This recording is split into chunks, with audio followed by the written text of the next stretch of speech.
नमस्कार, प्रभा साक्षी पॉडकास्ट में आप सभी का स्वागत है।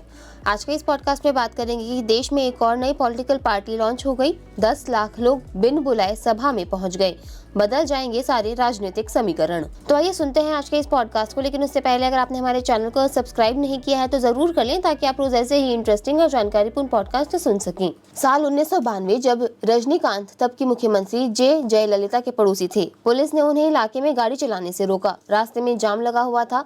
जानकारी ली तो पता चला कि मुख्यमंत्री जयललिता वहां से गुजरने वाली हैं, इसलिए ब्लॉकेड किया गया है। एक वरिष्ठ पुलिस अधिकारी ने रजनीकांत से कहा कि आपको 30 मिनट तक रुकना होगा। जब तक मुख्यमंत्री की गाड़ियों का काफिला इलाके से गुजर नहीं जाता, किसी को जाने नहीं दिया जाएगा। रजनीकांत कुछ देर बाद ही अपनी गाड़ी से निकलकर पास के ही खंबे के ओट लेकर अपने अंदाज में सिगरेट के कश लेने लगे। जब वहां के लोगों को ये मालूम पड़ा कि सुपरस्टार रजनीकांत वहां मौजूद हैं, तो डॉक्टर राधाकृष्णन रोड पर भारी भीड़ लग गई। घबराए हुए पुलिस अधिकारी ने रजनीकांत से कहा कि आप अपनी गाड़ी बढ़ा लीजिए। तो रजनीकांत का जवाब था, सर मैं इंतजार कर रहा हूं कि मुख्यमंत्री का काफिला गुजर जाए। इस घटना के करीब 2 दशक बाद 27 अक्टूबर यानी रविवार का दिन महाराष्ट्र चुनाव को लेकर कांग्रेस शिवसेना की तरफ से अपने अपने उम्मीदवारों की घोषणा की जा रही थी। वहीं सूरत लखनऊ के होटलों में बम की धमकी की खबर सामने आती है। दूसरी तरफ गृह मंत्री अमित शाह भाजपा के सदस्यता अभियान कार्यक्रम में भाग लेने के लिए कोलकाता पहुंचते हैं। कुल मिलाकर राजनीति में निरंतरता बरकरार रहती है। लेकिन तमाम खबरों के बीच इस दिन देश की राजधानी दिल्ली से 2400 किलोमीटर दूर तमिलनाडु के वेल्लुपुरम में वेंकुरु मंडी मैदान में लाखों की भीड़ से खचाखच भरा हुआ नजर आया। सिर पर चमकता सूरज और तापमान बेहोश कर देने वाला। गर्मी इतनी कि कुछ लोग गमछे से तो कुछ लोग सिर पर कुर्सी रखकर खुद को धूप से बचाने की कोशिश कर रहे थे। बावजूद इसके हर किसी के चेहरे पर गजब का जोश नजर आता है। तभी एक 50 साल के सुपरस्टार की एंट्री होती है। जनता का नेता लोगों के बीच से हाथों को हवा में हिलाते हुए तेजी से आगे बढ़ते हुए नजर आते हैं। साथ में 2 बॉडीगार्ड भी नजर आते हैं। लोगों के हाथों में पार्टी के रंग के गमछे हैं, जिसे लोग अपने हीरो का अभिवादन कर उसकी तरफ फेंक रहे हैं। वो इसे उठाता है और इसे अभिवादन को अपने सिर माथे लगाता है और अपने गले में डाल लेता है। लोग जमकर शोर मचाते हैं। वो भागता हुआ मंच पर खड़ा हो जाता है और लोग खुशी से झूमने लगते हैं। आखिर हम किस शख्स की बात कर रहे हैं? कोई नेता, कोई सुपरस्टार, या फिर दोनों पद इनमें नथी हूँ? हम बात कर रहे हैं सुपरस्टार थलपति विजय की। तमिल एक्टर विजय इतनी भीड़ में बतौर अभिनेता नहीं बल्कि राजनेता एंट्री ली है।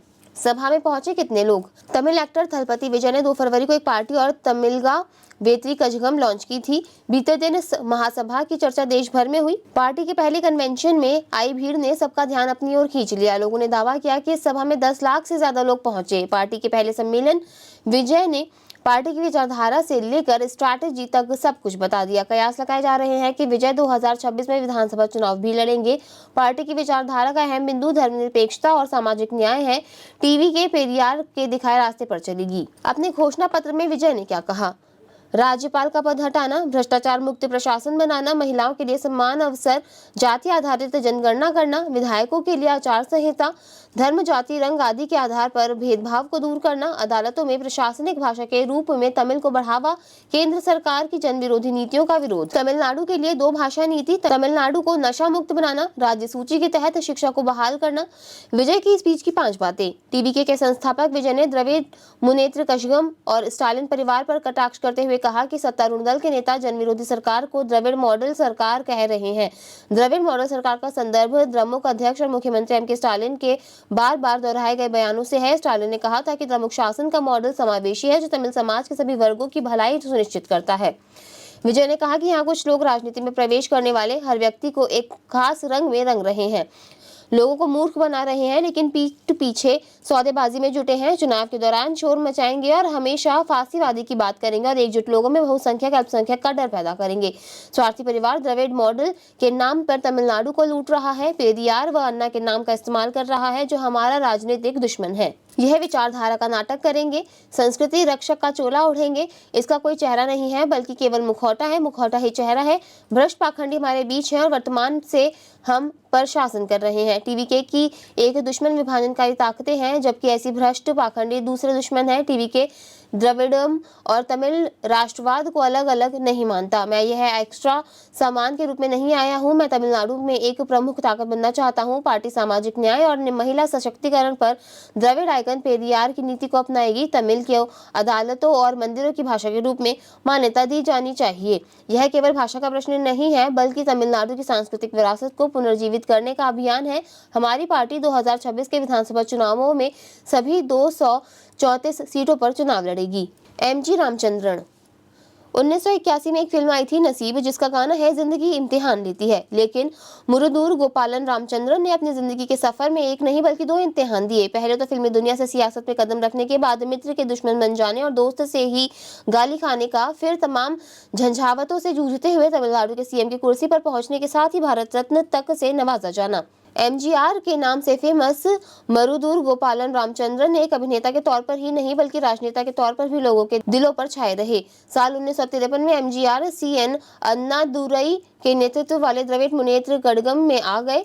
उन्होंने राज्य में चल रहे द्रविड़ अभियान में ग्लैमर जोड़ दिया। वर्ष 1967 में एमजीआर विधायक बने। एमजीआर ने डीएमके पर भ्रष्टाचार और अन्नादुराई के उसूलों से दूर जाने का आरोप लगाया तो करुणानिधि ने उन्हें पार्टी से निकाल दिया, जिसके बाद एमजीआर ने अन्ना द्रविड़ मुनेत्र कड़गम बनाई, जो बाद में ऑल इंडिया अन्ना द्रविड़ मुनेत्र कड़गम कहलाई। यह राज्य की एक बड़ी पार्टी बनकर उभरी और डीएमके और एआईडीएमके के बीच जोरदार टक्कर हुई। साल 1977 के चुनाव में एआईडीएमके को सफलता मिली और एमजीआर पहली बार तमिलनाडु के मुख्यमंत्री बने। एमजीआर एक बार मुख्यमंत्री बने तो अपनी आखिरी सांस तक 1987 तक तमिलनाडु के सीएम रहे। जयललिता। पुराची थलाईवी। जयललिता को जनता इसी नाम से बुलाया करती थी, जिसका मतलब होता है रिवॉल्यूशनरी लीडर यानी क्रांतिकारी नेता। साल 1991 के विधानसभा चुनाव में जयललिता भारी बहुमत से जीतने के साथ ही राज्य की सबसे कम उम्र की और पहली महिला सीएम बनी थी। किसी ने सोचा भी नहीं था कि वो तमिलनाडु की सबसे कम उम्र की मुख्यमंत्री बनेगी। भ्रष्टाचार के गंभीर आरोपों में जेल जाएंगी। 1982 में जयललिता ने एआईडीएमके की सदस्यता ग्रहण की थी। उन्होंने पहला चुनाव तिरुचेंदूर सीट से जीता था, जिसके बाद उन्होंने पलटकर कभी पीछे नहीं देखा। तमिलनाडु की राजनीति में 1977 से 1988 तक लगातार 11 साल की अवधि में 2 बार मुख्यमंत्री बनने का गौरव सिर्फ एमजीआर को हासिल रहा, लेकिन 26 साल बाद उनकी राजनीतिक वारिस ने ये कारनामा कर दिखाया था। चिरंजीवी। पहली रिलीज फिल्म प्रणाम खरीदू थी। 2008 में उन्होंने आंध्र प्रदेश राज्य में प्रजा राज्यम पार्टी की शुरुआत की। 2007 से 2017 तक उन्होंने किसी भी फिल्म में काम नहीं किया। इस दौरान उन्होंने अपने पॉलिटिकल करियर की शुरुआत की और फिलहाल वे आंध्र प्रदेश से राज्यसभा के सांसद हैं। पवन कल्याण। वो मशहूर एक्टर चिरंजीवी के छोटे भाई हैं। 2013 की फोर्ब्स इंडिया की 100 मशहूर हस्तियों की सूची में उन्हें 26वां स्थान दिया गया था। 2014 में उन्होंने जनसेना पार्टी बनाई थी। कमल हासन।